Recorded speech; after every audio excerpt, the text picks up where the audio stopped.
नमस्कार, आप देख रहे हैं इंडिया टीवी। आपके साथ मैं हूं मीनाक्षी जोशी। सुबह के 10 बज चुके हैं। मैं हाजिर हूं दमदार 10 में देश और दुनिया की बड़ी खबरों के साथ। इस बुलेटिन में आपको बताऊंगी प्रधानमंत्री मोदी अपने 74वें जन्मदिन पर ओडिशा की महिलाओं को क्या सौगात देने वाले हैं।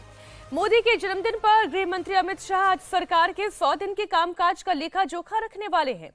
तो बीजेपी नेता जगह जगह स्वच्छता अभियान में भाग ले रहे हैं। बीजेपी प्रधानमंत्री मोदी के बर्थडे को सेलिब्रेट कर रही है, तो दिल्ली में नई सीएम के ऐलान की बस अब कुछ घंटे ही बाकी है, तैयारियां चल रही हैं। अरविंद केजरीवाल आज दिल्ली के मुख्यमंत्री पद से इस्तीफा दे देंगे। आम आदमी पार्टी के विधायक दल की आज बैठक होने जा रही है, जिसमें नए सीएम का ऐलान हो सकता है। वहीं पश्चिम बंगाल की सीएम ममता बनर्जी को प्रदर्शनकारी डॉक्टर्स के सामने झुकना पड़ा है। ममता बनर्जी ने डॉक्टर्स की 5 में 4 मांगे मान ली है, लेकिन डॉक्टर्स ने अभी तक काम पर लौटने का ऐलान नहीं किया है। महाराष्ट्र में 10 दिन तक पूजा पाठ के बाद आज भगवान गणपति का धूमधाम से विसर्जन किया जा रहा है। तो 12 वफात पर लगातार दूसरे दिन भी देश के कई शहरों में बवाल हुआ। मध्य प्रदेश के मंदसौर में जुलूस के दौरान पथराव और नारेबाजी हुई, तो उत्तर प्रदेश में हैरान करने वाली तस्वीरें आई। सिद्धार्थनगर में 12 वफात के जुलूस के दौरान सिर तन से जुदा के नारे लगे, तो जौनपुर के मछली शहर में फिलिस्तीन के समर्थन में नारेबाजी हो गई। लेकिन बुलेटिन की शुरुआत कर रहे हैं अभी की सबसे बड़ी खबर के साथ।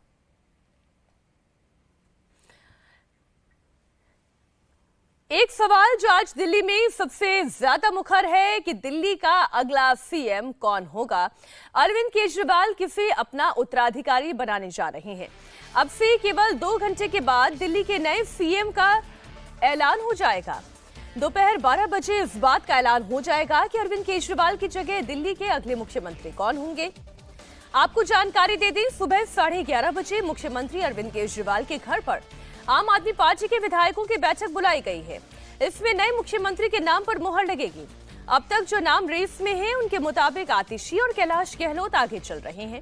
इससे पहले कल देर शाम आम आदमी पार्टी की पीएससी यानी कि राजनीतिक मामलों की कमेटी की बैठक हुई थी, जिसमें नए मुख्यमंत्री के नाम पर चर्चा हुई।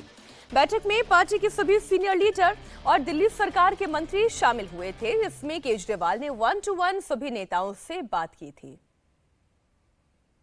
ये सवाल ज़रूर चल रहा है कि मुख्यमंत्री कौन नया बनेगा, मगर मैं आपको एक पूरी जिम्मेदारी के हिसाब से बता रहा हूँ, ये बात कोई मायने नहीं रखती कि कौन आदमी उस मुख्यमंत्री की कुर्सी पे बैठेगा, क्योंकि मैंडेट अरविंद केजरीवाल का है। जनता ने अरविंद केजरीवाल को चुना है। अरविंद केजरीवाल ने कह दिया कि जब तक जनता मुझे दोबारा नहीं चुनेगी, मैं इस कुर्सी पे नहीं बैठूंगा। तो कुर्सी तो अरविंद केजरीवाल की इस 5 साल भी है और आने वाले 5 साल में भी होगी। इस 2-3 महीने की वैल्यू इतनी है, या शायद 1 महीने की, कि जब तक केंद्र सरकार चुनाव नहीं कराती, चुनाव आयोग चुनाव नहीं कराता, जो हम चाहते हैं जल्द से जल्द हो जाए, तब तक हम में से एक साथी उस कुर्सी पे बैठेगा। वो मौजूदा मंत्री भी हो सकता है, वो मौजूदा विधायक भी हो सकता है, कोई भी हो सकता है। और कल जो है मुख्यमंत्री जी ने पीएससी के सदस्यों से और मंत्रिमंडल के सदस्यों से लंबी चर्चा की, सबसे अलग अलग चर्चा की, और आज विधायकों से जो है एक चर्चा होगी, और हो सकता है कि उस चर्चा के बाद कोई नाम सामने आ जाए। आपको बता दें कि अरविंद केजरीवाल ने 2 दिन पहले ही इस बात का ऐलान कर दिया था कि वो आज अपना पद छोड़ देंगे। आम आदमी पार्टी के विधायक दल की बैठक के बाद अरविंद केजरीवाल आज शाम 4:30 पर राजभवन पहुंचेंगे, जहां वो उपराज्यपाल से मुलाकात करेंगे। बताया जा रहा है कि इस दौरान वो अपना इस्तीफा सौंप देंगे। साथ ही नई सरकार के गठन का दावा भी पेश किया जाएगा। यानी कि एक हाथ से अरविंद केजरीवाल इस्तीफा देंगे और दूसरे हाथ से नई सरकार बनाने के दावे वाली चिट्ठी भी अरविंद केजरीवाल उपराज्यपाल को सौंप देंगे। हमारे सहयोगी भास्कर मिश्रा इस वक्त अरविंद केजरीवाल के घर से लाइव जुड़ गए हैं। भास्कर, अरविंद केजरीवाल ने तैयारी पूरी कर ली है, लेकिन सवाल यह है कि अरविंद केजरीवाल का ये इस्तीफा आम आदमी पार्टी के लिए कोई संकट है या फिर एक बहुत बड़ा मौका है? और देखिए, कोई संकट तो नहीं है आम आदमी पार्टी के लिए। अरविंद केजरीवाल एक बार बहुत बड़ा रिस्क ले रहे हैं फिर से। एक बार पहले वो 49 दिन की सरकार चला के इस्तीफा दे चुके हैं और चुनावी मैदान में आ चुके हैं। फिर से एक बार वो इस्तीफा दे के चुनावी मैदान में उतर रहे हैं। सरकार बनाने की जिम्मेदारी, मुख्यमंत्री बनाने की जिम्मेदारी पार्टी की है, उनकी है, वो सब चलती रहेगी। लेकिन अरविंद केजरीवाल अपने एजेंडे पे हैं। ये मान के चलिए, अरविंद केजरीवाल ने अगर ये घोषणा की कि मैं इस्तीफा दे रहा हूं, तो इसका सीधा सीधा मतलब ये है कि वो दिल्ली विधानसभा के चुनावी मैदान में उतर चुके हैं। उनके लिए चुनाव प्रचार की शुरुआत उसी वक्त से हो गई थी और सारी कवायद इसी दिशा में हो रही है। कौन मुख्यमंत्री बनेगा, इसको लेके जो क्राइटेरिया फिक्स किया गया था, तय किया गया था, उसके आधार पे अब से 2 घंटे बाद वो नाम का ऐलान हो जाएगा। लेकिन उसके पीछे रीजन सिर्फ यह है कि अरविंद केजरीवाल फ्री रहें, वो अपना सारा वक्त दिल्ली में देंगे। उनको चुनाव प्रचार करना है, उनको दिल्ली के कोने कोने तक जाना है और उसी एजेंडे पे वो काम कर रहे हैं। ये सारी गतिविधियां जो है वो इस हिसाब से तय की गई हैं, या कि ये कहें कि अरविंद केजरीवाल जब जेल में थे तो वो प्लान बना के पहुंचे कि अगले 2 महीने तक उनको क्या करना है और उसी दिशा में पार्टी आगे बढ़ रही है। पहले इस्तीफा देंगे, फिर उसके बाद दूसरे मुख्यमंत्री का, नए मुख्यमंत्री का शपथ ग्रहण होगा, मंत्रिमंडल का गठन होगा, विधानसभा का सेशन होगा, फिर अरविंद केजरीवाल घर खाली करेंगे, दूसरे घर में शिफ्ट करेंगे, फिर उसके बाद चुनाव प्रचार करने के लिए जाएंगे, बड़ी रैली होगी। ये सब कुछ पहले से ही लाइंड अप है, एक एक करके बताया जाएगा और एक एक कदम आगे अरविंद केजरीवाल रखेंगे।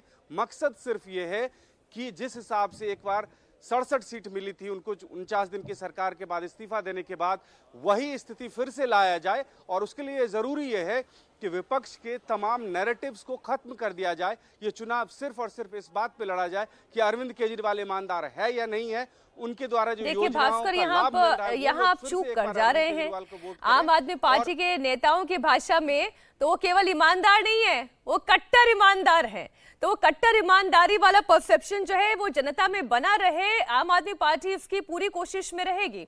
आप बने रहिए भास्कर हमारे साथ। बीजेपी केजरीवाल के इस्तीफे पर लगातार टारगेट कर रही है। अभी अभी दिल्ली बीजेपी के लीडर हरीश खुराना का रिएक्शन आया है, वो क्या कह रहे हैं सुनिए जरा। दिल्ली को आज अरविंद केजरीवाल नया डमी सीएम देने जा रहे हैं। दिल्ली के हालात कुछ बदलने वाले नहीं है, भ्रष्टाचार वहीं का वहीं रहने वाला है। दिल्ली का विकास कार्य जो ठप पिछले कई महीनों से है वो ठप का ठप रहने वाला है, क्योंकि जो दिल्ली का सीएम होगा वो डमी सीएम है अरविंद केजरीवाल का। क्योंकि ऐसा हो ही नहीं सकता कि अरविंद केजरीवाल के पद पूछे बगैर दिल्ली के अंदर पत्ता भी हिलता हो आम आदमी पार्टी के अंदर। इसलिए अरविंद केजरीवाल ही सीएम रहने वाले हैं। भले चेहरा कोई और होगा, लेकिन सीएम जो है, असली सीएम, वो अरविंद केजरीवाल ही होने वाले हैं। ये सब जो कवायद हो रही है ना, ये अरविंद केजरीवाल अपनी इमेज बिल्डिंग के लिए कर रहे हैं। ये बात सही है कि आम आदमी पार्टी में सर्वे सर्वा तो अरविंद केजरीवाल ही हैं। और कई बार आप जब दिल्ली सरकार में मंत्री सौरभ भारद्वाज के बयान सुनेंगे तो उसके बाद तो स्थिति और स्पष्ट हो जानी चाहिए। लेकिन हम फ्रंट रनर्स की एक बार फिर भी बात कर लेते हैं। आतिशी और कैलाश गहलोत, ये 2 नाम हैं जो इस वक्त सबसे आगे चल रहे हैं। आतिशी, जिनके पास ऑलरेडी पहले से बहुत सारे मंत्रालय हैं और बहुत महत्वपूर्ण मंत्रालय हैं, वो अरविंद केजरीवाल की करीबी भी कही जाती हैं, भरोसेमंद कही जाती हैं। मनीष सिसोदिया के भी, जिनके जो दिल्ली सरकार में पूर्व उप मुख्यमंत्री के पद को संभाल चुके हैं। ऐसे में अधिकारियों के साथ अच्छे तालमेल की वजह से ये कहा जा सकता है कि आतिशी फ्रंट रनर है। दूसरा नाम कैलाश गहलोत का आ रहा है। आम आदमी पार्टी का जाट चेहरा है। अभी कुछ ही दिनों में हरियाणा में अब चुनाव भी होने वाले हैं। आम आदमी पार्टी ने सभी सीटों पर अपने कैंडिडेट्स के नाम का ऐलान किया है। कैलाश गहलोत को अगर सीएम का पद थमाया जाता है, ये जिम्मेदारी दी जाती है, तो इसका एक नैरेटिव हरियाणा में भी सेट किया जा सकता है। अरविंद केजरीवाल के इस्तीफे पर नई दिल्ली से बीजेपी सांसद बांसुरी स्वराज ने कहा है कि अगर केजरीवाल इतने ही कॉन्फिडेंट हैं कि जनता फिर से उन्हें कुर्सी पर बैठाएगी, तो फिर नाटक क्यों कर रहे हैं, विधानसभा भंग करने से घबरा क्यों रहे हैं। अगर ये उनका निर्णय नैतिकता पे आधारित होता तो 177 दिन पहले आ जाता। वो दिल्ली में एक कॉन्स्टिट्यूशनल क्राइसिस, एक पॉलिसी पैरालिसिस को जन्म नहीं देते। लेकिन ऐसा लगता है कि जो टाइमिंग है उनके दावे का, और अभी भी इस्तीफा उन्होंने दिया नहीं है, ये मुझे लगता है ये राजनीतिक ढोंग है चुनाव को मद्देनजर रखते हुए, इसीलिए वो बार बार बात कर रहे हैं चुनाव जल्दी कराने के। पर मैं उनसे पूछना चाहती हूँ कि साथ ही में वो इतनी विरोधाभासी बात क्यों करते हैं कि विधानसभा भंग नहीं करेंगे। अगर वो वाकई संजीदा हैं चुनाव कराने के लिए, तो अपने साथ पूरे मंत्रिमंडल का इस्तीफा करवा के विधानसभा भंग कर चुनाव करवा लें। हालांकि वो एक चुनी हुई सरकार है, बहुमत की सरकार है, वो विधानसभा क्यों भंग कर देंगे, ये सवाल भी बांसुरी स्वराज से पूछा जाना चाहिए।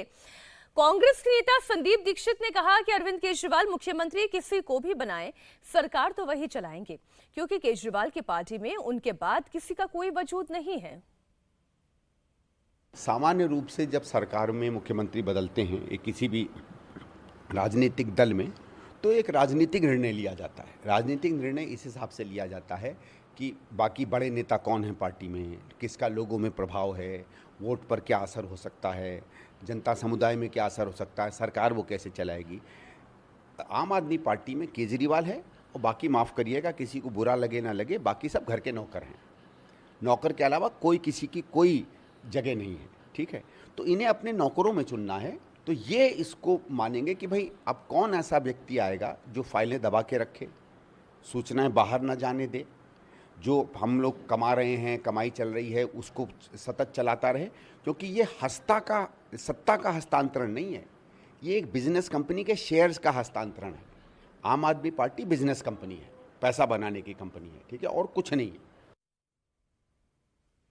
हमारे सहयोगी भास्कर मिश्रा लगातार जुड़े हुए हैं। भास्कर, देखिए इसमें तो कोई दो राय नहीं है, क्योंकि पार्टी के नेताओं के ही बयानों को अगर हम नजर में रखते हुए ये समझें तो सीएम भले ही कोई भी बन जाए, सुपर सीएम की भूमिका में तो अरविंद केजरीवाल ही रहने वाले हैं। ये एक परसेप्शन तो लोगों के मन में भी है, क्योंकि आम आदमी पार्टी में जितने भी बड़े फैसले हों, फिर चाहे वो संयोजन को लेकर हो, चाहे वो गठबंधन को लेकर हो, चाहे नामों को लेकर हो, या फिर पॉलिसीज को लेकर हो, वीटो पावर अगर किसी के पास सबसे बड़ी है तो वो अरविंद केजरीवाल ही हैं। ऐसे में अगर कांग्रेस नेता संदीप दीक्षित ये कह रहे हैं कि अरविंद केजरीवाल ही सीएम की भूमिका में रहेंगे, भले ही उनके पास पद हो या ना हो, इसमें आखिर गलत क्या है?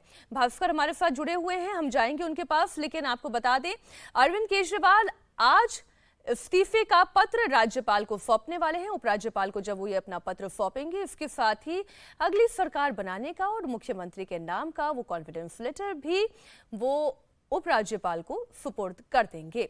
नए सीएम के लिए अरविंद केजरीवाल ने जो क्राइटेरिया रखा है वो भी हम आपके सामने रख रहे हैं। सरकार और संगठन में उनका अनुभव क्या है, इसके अलावा सरकार के साथ संगठन के अलावा जनता तक भी व्यक्ति की पहुंच होनी चाहिए। सरकार की फाइलें लेफ्टिनेंट गवर्नर के पास से पास करा पाए, ऐसी क्षमता भी होनी चाहिए, क्योंकि आप जानते हैं कि दिल्ली के मुख्यमंत्री और लेफ्टिनेंट गवर्नर के बीच में पावर टसल की खबरें अक्सर सामने आई हैं। अरविंद केजरीवाल अब किसे सौंपेंगे कमान? आज सुबह 11:30 बजे विधायक दल की बैठक होगी। अरविंद केजरीवाल के घर पर महत्वपूर्ण बैठक होने वाली है और नाम का सिलेक्शन उसी वक्त हो जाएगा। प्रधानमंत्री नरेंद्र मोदी का आज 74वां जन्मदिन है और इस मौके पर मोदी समर्थक देश भर में अलग अलग तरीके से जश्न मना रहे हैं। गुजरात से लेकर कश्मीर तक समर्थक प्रधानमंत्री नरेंद्र मोदी का बर्थडे मना रहे हैं। थोड़ी देर में बीजेपी हेडक्वार्टर में प्रधानमंत्री मोदी का जन्मदिन मनाया जाएगा। इसमें बीजेपी अध्यक्ष जेपी नड्डा नरेंद्र मोदी के जीवन पर आधारित एक प्रदर्शनी का उद्घाटन करेंगे। मोदी के जन्मदिन के मौके पर नड्डा आज ब्लड डोनेशन कैंप का भी शुभारंभ करेंगे। वहीं आज यूपी और मध्य प्रदेश समेत कई राज्यों में सेवा पखवाड़ा शुरू किया जा रहा है। आज पूरे उत्तर प्रदेश में स्वच्छता अभियान चलाया जाएगा। वाराणसी में सेवा पखवाड़ा के तहत नगर, गांव, गली, मोहल्ले, चौपाल समेत सार्वजनिक जगहों पर भी सेवा कार्य किया जाएगा। आज उत्तर प्रदेश और मध्य प्रदेश समेत कई राज्यों में कार्यक्रम आयोजित किए जाएंगे। सेवा पखवाड़ा जो कि 2 अक्टूबर को समाप्त होगा, आज से इसकी शुरुआत हो रही है और वाराणसी से स्वच्छता अभियान की शुरुआत हो रही है, जो गांधी जयंती के मौके पर जाकर जिसका समापन होगा। प्रधानमंत्री नरेंद्र मोदी का 74वां जन्मदिन है और ऐसे में आप देखिए पिछले कई सालों से जब से वो प्रधानमंत्री बने हैं उनके जन्मदिन के उपलक्ष्य पर हमेशा इसी तरीके का कोई सार्वजनिक सेवा कार्यक्रम किया जाता है। पार्टी के कार्यकर्ताओं की ओर से, सरकार के नेताओं की ओर से इसी तरीके से प्रधानमंत्री का जन्मदिन मनाया जाता है। आज इस बात को भी लेकर लोगों की नजर बनी रहेगी कि ओडिशा की महिलाओं को आज प्रधानमंत्री नरेंद्र मोदी की ओर से क्या रिटर्न गिफ्ट मिलता है। प्रधानमंत्री मोदी के जन्मदिन को बीजेपी सेवा पखवाड़े के रूप में मना रही है। उत्तर प्रदेश के डिप्टी सीएम ब्रजेश पाठक ने लखनऊ में बीजेपी कार्यकर्ताओं के साथ मिलकर सफाई अभियान चलाया। देश के यशस्वी प्रधानमंत्री आदरणीय नरेंद्र मोदी जी का जन्म दिवस पूरे प्रदेश में भारतीय जनता पार्टी सेवा पखवाड़े के रूप में इसे मना रही है। हम सब कार्यकर्ता प्रातःकाल से ही घरों से निकल करके स्वच्छता अभियान को सफल बनाने का काम कर रहे हैं और जन जन का भागीदारी इसमें हो रही है। सभी मोहल्लों में, गलियों में, जिलों में, गाँव में लोग घरों से निकल करके स्वच्छता अभियान को सफल बना रहे हैं। ऐसे अवसर पर मैं उत्तर प्रदेश के 25 करोड़ लोगों की तरफ से माननीय प्रधानमंत्री नरेंद्र मोदी जी को ढेर सारी बधाइयां देता हूं। बीजेपी प्रधानमंत्री नरेंद्र मोदी के 74वें जन्मदिन पर सेवा पखवाड़ा मनाएगी तो खुद प्रधानमंत्री मोदी आज ओडिशा के दौरे पर रहेंगे। वो ओडिशा के लोगों को रिटर्न गिफ्ट देने वाले हैं। प्रधानमंत्री मोदी भुवनेश्वर में सुभद्रा योजना की शुरुआत करेंगे, साथ ही हजारों करोड़ के दूसरे प्रोजेक्ट्स की भी घोषणा करेंगे। ओडिशा सरकार की सुभद्रा योजना सबसे बड़ी महिला केंद्रित योजना है। सरकार ने इसमें 1 करोड़ से ज्यादा महिलाओं को जोड़ने का टारगेट रखा है। इस योजना के तहत 21 से 60 वर्ष की उम्र के सभी लाभार्थियों को 5 वर्षों की अवधि में 50,000 रुपए दिए जाएंगे। 2 समान किश्तों में हर साल 10,000 रुपए की राशि सीधे लाभार्थियों के बैंक खाते में जमा होगी। आज प्रधानमंत्री नरेंद्र मोदी 10 लाख से अधिक महिलाओं के बैंक खातों में यह रकम ट्रांसफर करेंगे। आज ही मोदी 3.2 सरकार के 100 दिन भी पूरे हुए हैं। अब से थोड़ी देर में गृह मंत्री अमित शाह के साथ साथ मोदी सरकार के दूसरे मंत्री भी मोदी सरकार का रिपोर्ट कार्ड पेश करने वाले हैं। वो बताएंगे कि मोदी के तीसरे कार्यकाल के पहले 100 दिन में क्या क्या काम हुए। मोदी सरकार ने अपने तीसरे कार्यकाल के पहले 100 दिनों में करीब 15 लाख करोड़ रुपए के प्रोजेक्ट से शुरू किए हैं। इसमें किसान, इंफ्रास्ट्रक्चर के साथ ही health sector, science and technology, energy, defence, road, railway और पोर्ट डेवलपमेंट पर फोकस किया है। मोदी 3.2 के पहले 100 दिन का रोड मैप प्रधानमंत्री मोदी ने सरकार गठन से पहले ही तैयार कर लिया था। कल प्रधानमंत्री मोदी ने भी गुजरात के गांधीनगर में अपने 100 दिन के कार्यकाल का जिक्र किया था। मोदी ने कहा कि न केवल देश बल्कि पूरी दुनिया को यह लगता है कि भारत 21वीं सदी के लिए सबसे बेहतर विकल्प है। 60 साल के बाद देश की जनता ने एक नया इतिहास रचा है। एक सरकार को लगातार तीसरी बार